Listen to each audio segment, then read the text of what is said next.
আরামবাগের হকার্স কর্নারের ছাদ ও সিঁড়ি থেকে বোমা ও অস্ত্র উদ্ধার করল পুলিশ। ঘটনাকে কেন্দ্র করে তীব্র উত্তেজনা ছড়িয়েছে আরামবাগ শহর জুড়ে।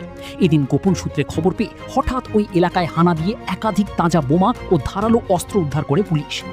উল্লেখ্য, আরামবাগ হকার্স কর্নারের নিচেই তৃণমূল নেতা রাকেশ আলীর অফিস। এদিন তার অফিসের উপরে আরামবাগ বাসস্ট্যান্ডের মতো জনবহুল এলাকায় তাজা বোমা পাওয়াকে ঘিরে আতঙ্ক ছড়িয়েছে এলাকায়।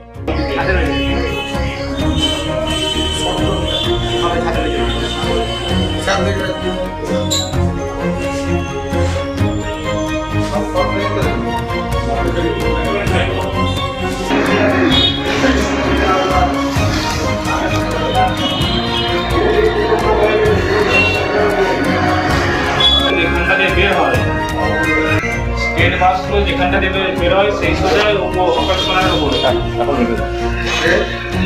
হ্যাঁ সেই সোজা একটা সিটি আছে হকার্সখানার উপরে।